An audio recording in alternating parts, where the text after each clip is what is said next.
Welcome to the Encore Audio Archives YouTube channel. I'm Taper Dave, and this is my channel. I've uploaded hundreds of talks here that I've recorded at meetings in West LA, and I've also recorded conventions starting in 2013. I've got a bunch of those up. And Walt and Mary Murray, the original owners of Encore Audio Archives, started the company in the 80s, and Walt recorded Joe and Charlie's and a bunch of stuff down in Vista, California. My sobriety date is June 20th of 1994. I hope you find something you like, so please like and subscribe to my channel and comment down below. If you want to hear something that I don't have or that you don't see, I'll see that I get it. Anyways, take care and have a great day if you want to. This is a one-speaker meeting, so please welcome our speaker tonight. That's you, Mark G. Hey, I'm Mark. I'm an alcoholic. Thanks to Dave for inviting me to the Pacific group. I'm sorry.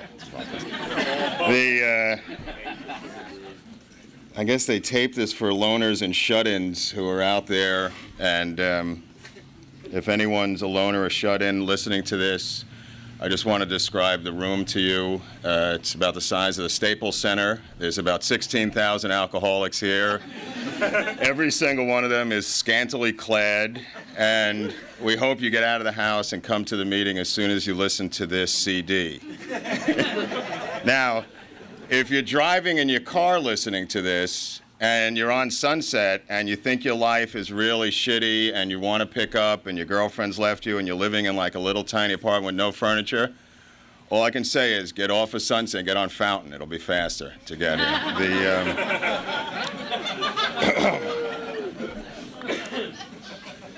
What it was like, what happened, and what it's like. Now, I got a lot of friends here. Some of them have 37 days, some of them have 37 years. It's a big gap. And I got sober in 1987, so I just celebrated 19 years, Thanksgiving Day. And I use Thanksgiving Day because it floats. You know, the Thanksgiving Day that I got sober was in 1987, but every year it's kind of different because of the Pilgrims and the Indians, you know, which I'm neither one of those. But when I got loaded at the age of 12, let me think, hold on, 12, 11. It was on a rug cleaner called Carbona. And it was kind of like you put it on a T-shirt, and you put the rug cleaner on the T-shirt, and you put it up to your face, and you inhaled. And if you did that really well, you graduated to glue later on. So I graduated to glue. And this was all a precursor to drinking. And the drinking that I started drinking at the age of like 12 or 11 or 12, 13, they didn't have the Pop-Tops yet. You know, you had to use a can opener. A can opener. No Pop-Tops existed. So I remember being near this pond with a bunch of kids, and they had a six-pack of what was known as Schaefer beer. I don't know if it still exists, but we were drinking this, and it tasted so bad. It was such a metallic, kind of watery swill that I was on my third while the other kids were still complaining about the first one. And I don't know if it's genetics or whatever it was, but I mean, I'm half Irish and half Jewish. I didn't know whether to drink or look for discount Schaefer beer for years and just drive around. But my father was an Irish drunk, and he looked like a poster boy for Aer Lingus. He was like a leprechaun mixed in with like James Cagney, and you know, there's some genetics to it, there's some social stuff to it. I mean, there's a little bit of both. My mother was addicted to Dexedrine. She had the huge family-sized bottle on the windowsill. It had about 450 greenies in it. She would take those and clean the house for about a week straight and then sleep for about 2 weeks. So I had to like learn how to diaper the other two little boys and make, I made like ravioli because it was like Chef Boyardee came in a can. So like I poured that can in there and fed the two little boys and learned how to diaper them. I guess they're called your brothers, but I met them in the house. My mother was sleeping for a long time. My father worked at the airport. He was a mechanic, a jet engine mechanic, so he stole everything that was at the airport. So when we had dinner, it was with the little salt and pepper shakers and the little liquor bottles, and we had to open up the plastic forks and knives. And everything in the house was from the airlines. Like, just a weird thing. Like, she got married, and then they took off. As soon as she married him, they took off on the plane and, you know, left me with his mother, who didn't speak English, and I was in a house with her and got chicken pox, and I didn't know who this woman was because I was from another marriage. Like, my mother married some guy, got pregnant, got divorced, and it was all the same day, I think. You know what I mean? And then we wandered for like 7 years, me and her, until she suckered some other guy into marrying her, and then they went off on a plane somewhere because he worked for the airlines. So I was left at home, and I was always looking for attention. I was really trying to fill that black hole that's inside of all of us. And the first thing I filled the black hole with was inhalants, and then beer, and then every drug that was invented up until today. And I mean, believe me, I long to know what ecstasy and Zima beer are like, because I got out before they were invented, and like when I have a dream using fantasy, it's about stuff that I have no idea what it's going to do to me, you know? I want to mix Zima and ecstasy and see what that's like. I don't even know if they still make Zima, you know, but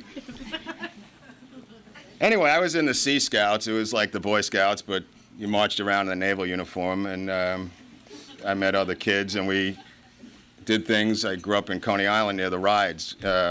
My friend ran the bumper cars, so we would get high, get on the bumper cars, and crash into people for hours and hours on end to Coney Island, and then find other ways to get like 1,000 tubes of airplane glue and get high, you know. And the second I got high, I knew that's what I wanted to be, was high. I felt normal high. I felt great when I drank that beer. I mean, the first wine I had was called Boone's Farm Apple Wine. You people have heard of it? Came in 2 different flavors. The first flavor was the classic apple, as we all know, and then the strawberry came out a couple of years later, and there were people who just were, you know, would swear by the strawberry, but I didn't switch. I was a purist. I stayed with the apple wine, you know, with the Boone's Farm traditional. And I drank that, took pills, and fell asleep in the bushes all the time trying to pick up girls at dances. Sometimes I was successful, other times I wasn't. And, you know, I was 15, I went through high school, I needed more drugs, so I became the drug dealer. And it was like uncool to like carry your books home from school. I don't know why I remember this. So myself and my friends would break into the bookstore at the beginning of the year, steal copies of every book that was necessary for the season, and have them at home and in your locker simultaneously. So you were never caught with a book, and that was considered cool. And, you know, I played sports, and I, you know, had long hair, did drugs, and read a lot of books, stayed in my room. My mother painted it jet black, and I had a lamp next to my bed that was a hobo holding onto a bar lamp sign that said bar, and I was like 14 years old. I don't know if every mother does that, but that was the lamp that I had next to my bed in the room that was painted jet black. So, you know, one day we were all getting high in my bedroom, which was very small, and my mother came home, and she had a lot of groceries, and we opened up the door to my bedroom, and this, like, Hiroshima cloud rolled out of marijuana smoke, and we threw all the wine bottles in the closet, rushed out to help my mother carry in the groceries because we all had the munchies. So my friends were all eating the food, like, out of the station wagon into the kitchen. And my mother sits us all down, and this fat housewife starts to tell us about the time she quit smoking pot. And we were all just laughing because we were so stoned. And she said she was trying to drive her 1947 Pontiac convertible through the Brooklyn Battery Tunnel into Manhattan one night stoned, and she realized the car itself was too fat to fit through the tunnel. So that was the last time she had smoked pot. And we're just, you know, cracking up, and then she called everyone's parents, and it was a nightmare. You know, the parents had come over, and they're beating their kids, and they took them home. I was a beaten kid. I wore a Superman costume underneath my clothes all through 3rd grade. And I didn't wear the cape because it would have bunched up my shirt, but I wore the entire outfit in 3rd grade underneath my clothing until Mrs. Bromberg, my teacher, saw the red S on my shirt through my white shirt. She called my mother, who came up to school because of this, got into an argument in front of the class with Mrs. Bromberg and punched her in the face. So the next day I told Mrs. Bromberg, that's why I wear the Superman costume, because I was an abused child, and I thought the costume would kind of help, You know what I mean? Even without the cape, I was desperate for whatever protection I could get. You know, my father would come home, my mother would make up some stories, and then he'd beat the shit out of me. And he wasn't even my father. You know, he was a stepfather, so I thought there had to be some law. I'm in there studying law books at 11 years old trying to find a code that says your stepfather can't beat the shit out of you when he comes home from Kennedy Airport. And there was nothing, so he kept beating me. Anyway, I left high school, and I went to college on a scholarship, and I went to this little liberal arts school. It had like 900 people, and they were all wealthy, and I had a scholarship. There was like me, a Puerto Rican guy, and a black guy who played congas, and we were the 3 scholarship people, you know, and everybody else had like 4 names, and they had like numbers after their names. And I'll tell you this, the first day I got to school, this guy came into the room that I had, a guy like in a chauffeur's outfit out of Sunset Boulevard, like with a full outfit, with the hat and everything, and he was carrying a footlocker. And he said, "Where shall I put Master Turner's belongings?" And I said, "Well, you can put them out in the hall because Turner's not getting in here." And I ended up with my own room, which was kind of nice because then I became a drug dealer at that place. And, you know, I needed the money this is the way I justified it. I needed the money to have drugs and to live the lifestyle that these people were accustomed to, not me. That, you know, because I was on a scholarship. I had to have money to hang with these people. You know, so I would sell them LSD and speed, and you know, the liquor was already there, you know. Just a segue. There's a story I heard yesterday about this woman in, I don't know if anybody heard this, in Denmark, who turned on her faucet and beer came out last night. Did anybody hear this? And they interviewed her on Canadian radio last night, and her name was Gunderson. And she said she couldn't believe her luck when she turned on the faucet. And he said, "Well, did it look like brown water?" And she said, "Yeah, at first it did, but then I tasted it." And, and I'm driving along, and I'm going, "Holy shit." And the guy's like going, "Well, what did you do?" She goes, "I invited all my neighbors to come up, and we drank all night." And you know what the story was? It was the pipes from the bar downstairs somehow got switched. And the guy was like, he must have been an alcoholic, the interviewer, because he was like foaming at the mouth over the story. And he goes, "Was it dripping or gushing?" And she said, "Well, it was really gushing." And he's going, "Oh, Jesus," the guy's like, and he's going like, "What kind of beer was it?" And she's named the beer, and it was like the Guinness of Denmark, whatever that was. She goes, "Oh, it was really good." And he's going, "Was it cold?" She said, "It was mildly cold, yes." And the guy was like going nuts, and so was I, in the car listening to the luck of this woman, you know, just, you know, beer just coming out of the faucets. I mean, when I was in college, I got like a keg with tubes and these plastic containers, and I put in vodka and cranberry juice with hoses that ran to everybody in the room. So if you visited my room, you got your own hose. And it was like, there was like cranberry and vodka, there was beer, there was all this stuff, and a foosball table and drugs, and it was like a real, you know, party palace, you know, for those days, which was a long time ago. And they had a sheriff there, like, who had twin pearl-handled revolvers. He was actually the sheriff of the county, but he was also, like, in charge of the college. And he was always chasing the drug dealers around the campus, trying to catch us, so it made it a little bit more exciting. And, you know, when I got out of school, I moved to a town across the river from the school and got into, like, the manual labor, you know, putting roofs and gutters. I had my own gutter business. And I didn't have any idea what I was doing. But what I did was I'd go to your house, like if you had a Victorian home, and I'd take off one of your leaders and gutters, and maybe your entire drain thing would fall off, and I'd knock on your door, and you'd come out, and I'd go, "Mr. Johnson, you got to see your gutter system." And a guy would come out, and he'd go, "Oh, my God." And I'd have the guy give me like $900, and I'd go get an entire gutter system from Sears, and then hire these kids to put it up drunk, you know, all of us drunk, and hopefully it wouldn't rain while the system was being put in, because it was just all cockamamie angles and everything else. And I did this for years until I was busted by unemployment.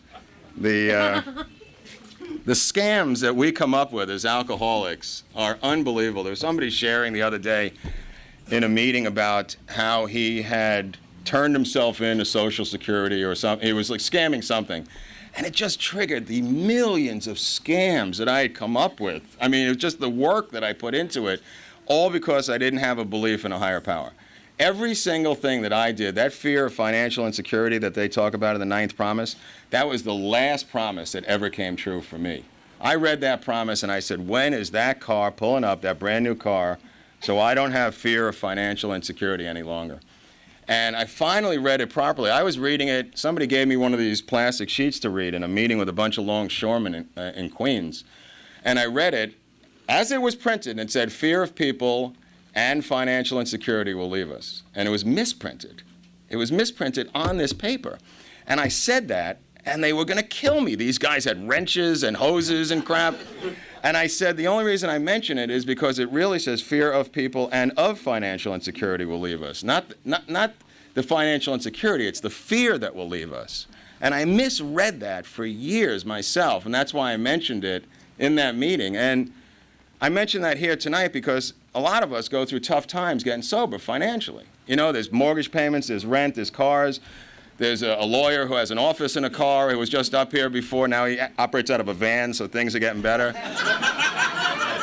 You know, but we all go through this, man, and it takes, you know, for some of us, it's longer than others. You know, I carried a lot of that baggage, that hustle. I carried a lot of that into sobriety. That hustle, because it was about fear of not being enough and not having God take care of me. And it's easy to say, it's very hard to pull off. You know, the first time, what happened to me was well, I don't know if this happened to a lot of you, but I remember it was like in December in the winter, and I had a clock, an alarm clock, and it had an LED reading on it. And it said 5:29 in red, 5:29. And it was dark, and it was December, and I woke up, and I looked at that, and I didn't know if it was morning, 5:29, or 5:29 at night, right? Mm-hmm. And I got up and put my suit on to go to work, and it was the wrong time and the wrong day. It was 5:29 in the morning, and I just come back from a club and passed out and woke up literally an hour later. You know, it was 5:29 in the morning.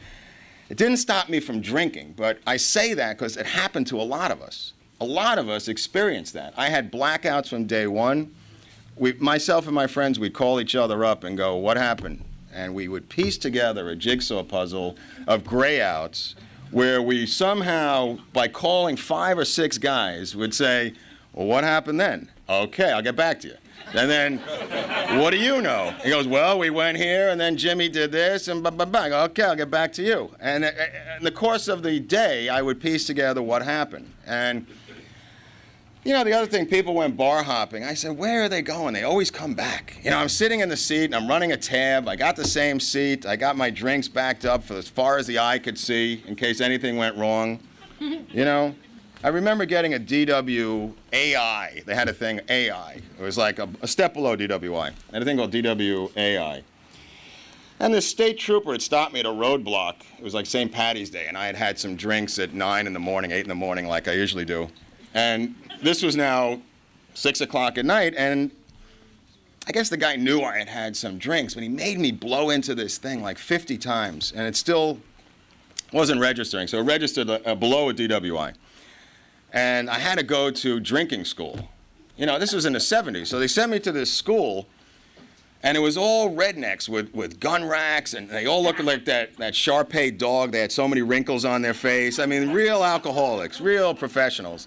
So they gave us a written test when we came in, a survey. So I finished the Q&A, is about 30 questions, 40 questions, and I went for like 12 weeks to this thing, and it was a room like this, and I listened to the instructor, and at the end of the 12 weeks, they passed out diplomas. Little blue slip, and I got a pink slip. I was the only guy in that class that failed. And everybody started to leave, and the rednecks were going, see ya, good luck to you. And I went to the instructor, and I said, what's going on? I was involved. I raised my hand. I loved the movie where the head came off in the car accident. I mean, I participated in this thing. I showed up on time. So the instructor took out the original questionnaire, and the first question on it said, how many drinks do you have on a given Friday or Saturday night? And I was honest. I put 30 to 40. And everybody else put 3 to 4. And they're waving their slips going, sucker, and they're all leaving. I had to go to another guy who was a little prune-faced alcoholic at an address that had a half a number, and he told me I'd have to come there for $50 a week for another 12 weeks to get my driver's license back. And in a great mode of arrogance, I said to him, what drugs, what things do you do? He goes, strictly alcohol. And this is the shape he was in. And I said, I've done every drug in the world, and you've done one. Who's a bigger fool, me or you? And the guy looked at me like I was right. And I left, you know, and I continued to do every drug and piece of alcohol I could find. They eventually sent me back my license. I would flip over trucks. I would do whatever we all do. And it was just warning signs looking back towards the end. But what really got me was one day, well, a little bit before this, I mean, I would have hangovers that would pound my head so bad that I would get in the bathtub and it would make little ripples that cockroaches could surf on if they were there with little boards. You know what I mean? I mean, there were ripples coming out of the waves. I'm in the tub eating a cheeseburger deluxe and a malted naked, so you got to get the whole image. And this pounding ripple effect is creating waves in the bathtub in Hell's Kitchen in New York. And it still didn't stop me from drinking because I discovered that Valium takes away the hangovers. So I started taking Valium. And then I'd run up to people on the street who looked hungover and I go, you got to get some Valium, buddy. You look terrible. You know, and I'd go to work and I'd put on a suit and tie and the booze was still oozing out of my pores. And I didn't smell it because I was on the inside and the booze was coming out on the outside. You know, and I thought I was doing them a favor. You know, I came from a club, showered, put on a suit, went right to work. And the guy would send me home and I go, what, you son of a bitch. Do you know what I had to go through to get here?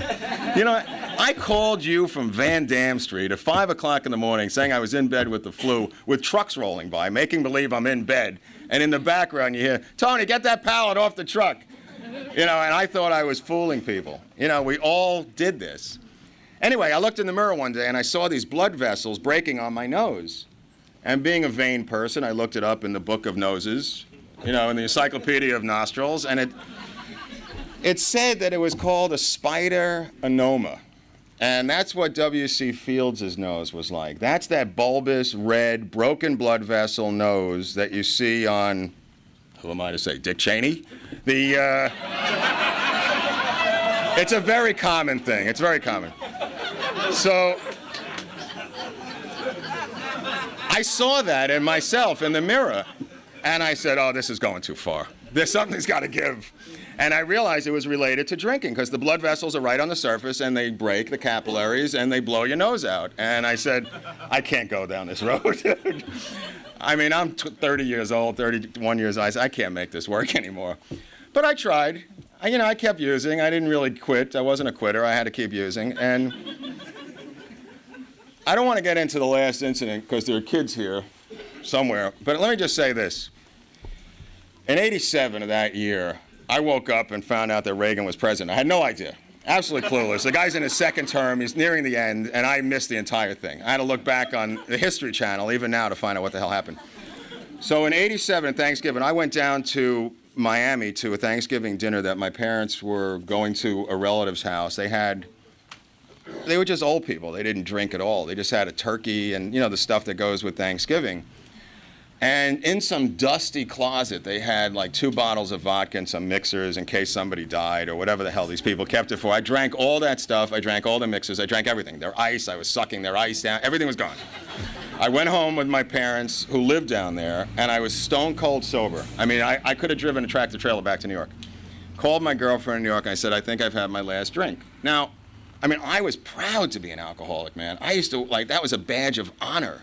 My favorite day was the fall at 3 o'clock in the morning, the vernal equinox, when you're in a bar and it's 4 o'clock and it becomes 3 again, and the guy goes, what do I got to do to get rid of you assholes? And we got another hour of drinking. That was my New Year's Eve. You know what I mean? That was the big day for me.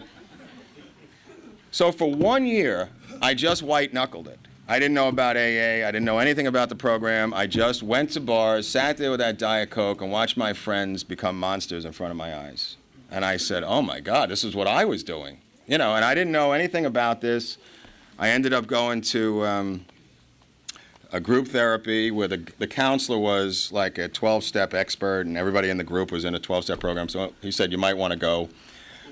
I went and I sat in the back, and I figured I would find out where the money goes and how it gets to Reverend Moon and report it in Esquire and make a couple of grand off the article. And I sat in the back of some meeting in Midtown Manhattan There was a guy who showed up with a Hasidic Jew with a fur hat and long pants and a black coat, and he got up and he said, "I am addicted to Mogen David wine and crack." And I said, "I'm coming back tomorrow." So that's what hooked me, was this cat's story. I said, I can't believe this. I mean, he had the whole thing. So the next day I go back and there's some other speaker, and it's some big burly black guy who's talking about the fact that him and his two brothers would rob crack houses with machine guns, and they're going up the stairs and they're fighting because they only have 2 bulletproof vests, and there's 3 of them. And the guns go off through the walls and they're fighting over the vests. And I said, I'll be back tomorrow. This is fucking great. So I come back the next day, and there's a guy, looked like a businessman, and he said he was in the State Department in Uganda for us. He was just a white-looking businessman. And he said he was having dinner with Idi Amin and some generals in Uganda. And Idi Amin got into a fight with one of the generals, and he came back the next night from the U.S. Embassy to have the dinner. And they picked up the silver plate, and there was the general's head with the sunglasses and the hat still on. And the guy said he went back to his, the embassy and just drank himself into a stupor. And I said, that's worth $1. I'll be back tomorrow. This is fucking great. Anyway, I got hooked on your stories. I got hooked on the incredible amount of debauchery that you people provided. Entertainment for me to pay $1 cover charge with a no-drink minimum, with coffee and cake, which is the heroin and cocaine of the Jewish people, to be able to go in and get that for free and just pay the $1 cover. I said, there aren't enough meetings for me in town. I just said, I got to get in there before the line. And, there, people would raise their hands. Like, out here, they're a little bit more sheepish, but back east, when the speaker's done and they go, does anybody want to share? 72 hands go up like a Nazi salute immediately, because these cats look at it like free therapy. I got to get my word in, So when I came out here, I always put my hand up, and people go, what's with this guy? What's he? And I would just, I came out here, I already had 8 years. So anyway, make a long story short, after the year of white-knuckling it, I was in these rooms. Now, I didn't know anything. I just wandered from room to room all over the city trying to find my people. I was in Midtown, they wore suits and ties. I went up to the Upper East Side, they were wearing fur coats. I went, up to Harlem, everyone was black. I went to Spanish Harlem, everyone was Spanish. I didn't understand a thing.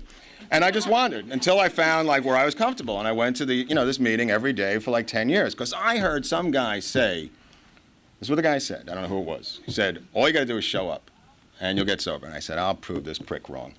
I'm going to show up every day and not do a goddamn thing on purpose to prove that he's wrong. And that's what I did for 4 years. I just showed up every day and didn't do anything. I would show up late, leave early. Lord's Prayer was garlic to a vampire. I said, I'm out of here. They had round robins. I would time it to where it was going to hit me at 11:45. I'd be gone 11:41. I was skimming. I was just on the surface, the outer surface, but all I did was show up to meetings. I just made it a mantra. I went in the rain, I went in the snow, I went in the sleet. I just got out and went to the meetings every single day. I went to that meeting at noon or 1 o'clock, whatever it was, and I sat there. And eventually I ended up in this spot. It took years. From coming from the back to here, it took me years to get here. But I got here, and after about a year of being sober, I started to have feelings. And after a couple of years of being sober, I was able to match the feelings with the cure for those feelings. In other words, hunger didn't equal amphetamine. Hunger equals food. Loneliness didn't equal hooker. Loneliness meant fellowship. It was like that cross puzzle where you have to connect the words. And that took 2 or 3 years of just connecting the right answer to the right feeling. Does that make any sense? We're a strange bunch. Anyway, the spiritual part, I had a God as a kid, because Lord knows they were beating the living shit out of me. I had to have somebody in that room. It was all black, and I had the bar lamp just lighting my way. So I didn't have a problem getting back in contact with a higher power. I had some religious training, so that wasn't my problem. My problem was people like you. I didn't want to get sober with people I didn't get high with. And that was really my problem. I wanted to get high. I wanted to get sober with the people who were still getting high. And my friends are all dead. They're either in here or they're dead, or they don't call me anymore because they don't want to hear what I'm telling you. And they don't want to be around me. I didn't say, this is the way it is. They just stopped calling me years ago, and they're still out there using somewhere, or they're dead. But most of the guys that I know, the women that I know, are in these rooms. And that's just by going all the time. Even this, in my 19th year, I go to 5 meetings a week because I like to go. It's a bookend. It gives me an incredible amount of serenity on a daily basis in a crazy, crazy world. This is what I need. And, you know, after I got to about 8 years, I saw people disappearing. I didn't know where they were going. People who had 8 years. People who had 9 years, 7 years, 8 years. I don't know where they went, you know, and it freaked me out. So I started to go to more meetings. And about 8 or 9 years, I started to help another alcoholic. That's how long it took for me. That's how self-centered I was. I didn't know that the program was invented with this built-in bulletproof situation where if I help another alcoholic, the noises stop in my head. That obsessive tape stops playing if I help another alcoholic. If I help you, I'm not thinking about myself. It doesn't say anymore, you're a piece of shit, you're a piece of shit, you're a piece of shit, which is in my mother's voice that you've never heard. But let me take it from me. That's what's going on in there. So when I found after 8 years that I could help another alcoholic, that's what I started to do. I started to sponsor somebody. I started to help other people. And since then, it's skyrocketed me to another dimension. I don't know which one I'm in, but it took me to another level. And since that time, since about 8 or 9 years, it's just been a steady progression. The last 5 have been better than the first 10, if that makes any sense. You know, now I celebrate 19 years, as I said, on Thanksgiving Day, and I just do this, and I don't want to do it. I still don't want to do it. I still have one day. I don't have any more time than any single person in this room. I could pick up right now or yesterday or tomorrow. I can go right this second. I mean, that's the way it is. And here's what I do. I get up in the morning, and I get on my knees and pray, say the 3rd step and the 7th-step prayer, because I want to get on the phone and yell at somebody. I want to put on CNN. I want to get on the internet and see who croaked, you know? So I take contrary action, and I get on my knees and say these 2 prayers. And then I have a box, like a bag. It's like one of those igloo coolers filled with all my literature, which a friend of mine called the clown box, because it's like when they have all those clowns inside a Volkswagen and they keep coming out. He never saw so many books come out of one bag. So I do a page in the 12 and 12. I read that page. It's like I'm working the steps constantly by reading one page in sequential order every day. The steps are alive by doing that because I've already worked them in my life with my sponsor at the beginning of my sobriety. So to keep them fresh, I read one page every day and keep going. I read a page in the 12 and 12. I read a page in Al-Anon in case I get another girlfriend. I want to be prepared. The Blue Book, whatever that book is called. And then I have a bunch of affirmation books. And then in the big book, I read page 86 on awakening, and I read 449 to 52 on acceptance in the whatever edition that was. And then I've got these flashcards that I came up with. Now, the whole idea, you're saying, God, this takes a long time. But that's really the purpose, because now half my day is gone. So I'm kind of... I haven't left my bedroom, so I'm totally safe. I can't get loaded in that room. Now it's about noon. I'm working my way through the flashcards. Now I have a diary where I write down how much I hate all you people from the night before. And I get that off my chest, right? Now I'm ready to open that door and make some coffee, put on CNN, get on the internet, and call my congressman. Now. And I do this every day. And I only say this because I didn't invent it. This is from trial and error. I was able to find this out. And it works for me. If it works for you, God bless you. It takes a while to do it, you know, but every day I have alcoholic amnesia. I forget everything I said today. I forget everything that was written in those pages on a daily basis. I can't retain any of this on a daily basis. And I'll tell you something. When I first got sober, I thought that I could go to 5 meetings on Monday, be done for the week. And that's what I did. I went to 5 meetings on a Monday. By Tuesday, I was like still feeling pretty good because I've been to 5 meetings. Wednesday, still strong. Thursday, getting a little squirrely. Friday, a little nuts. Right? Saturday, I'm in a bar now talking to my friends. Sunday, I'm watching a game in the bar. The smells are wafting up of the dry beer. You know, and now it's Sunday night. I'm ready to fucking go. I'm covered with tomato sauce. I'm in my tub. I'm smoking cigars. I'm making calls to Hawaii. I'm nuts. I am certifiably nuts. So I only say that in case you're thinking that. I'm only saying that in case you want to jam in these meetings on the front end. It's a 24-hour program for me. I get a daily reprieve by going to the meetings every day.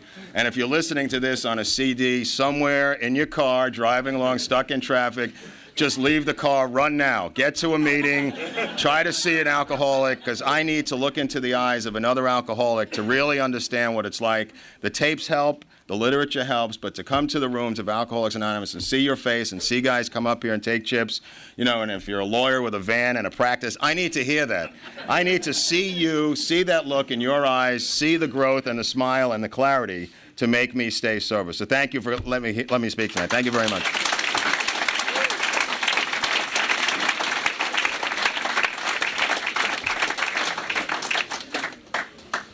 I think we got a great talk going on here. Thanks for watching the channel. Taper Dave here.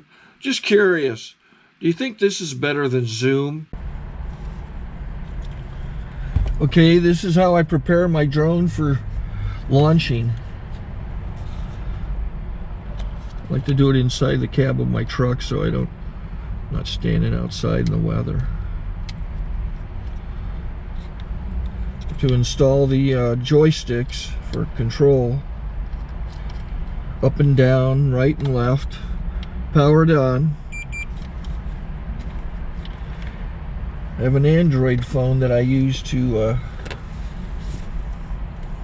connect it to the drone with, and it's actually controlled through the iPhone, through an app.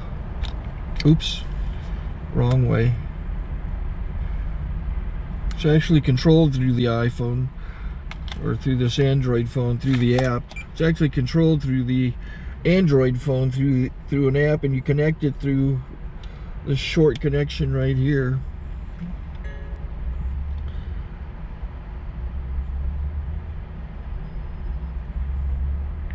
Remote control connected.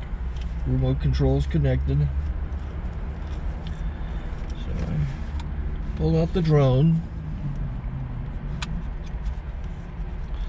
I have to extend the legs, long legs extended first, then the short legs. Remove the gimbal protector. Set that aside, then power it on one short burst, then one long burst. I lay it down. So I have to go to calibrate. So the drone's not connected yet. It shows you here as this drone gets disconnected, even though the remote's powered on. So the drone has to establish it's connected. So I go into the app to calibration mode. First I'll calibrate the remote controller. Start calibration. Out, in, oop, out, in, up, down. And then this little wheel is to control the gimbal. So it's calibrated. Go to gimbal calibration, start calibration, and then it calibrates the gimbal. I don't know if that shows up. The gimbal's moving all over the place. Changes, you can see it on the video. And I'm calibrated to take off. It's acquired 7 satellites at the moment. There are 26 satellites up in the sky, which it has to acquire before you can take off. So it's connected. It's got enough satellites. This is white. I can go to press this little arrow button, swipe right to take off, and it would start the motors if I slid this to the right. But I'll wait till I get outside. Don't want to do it inside.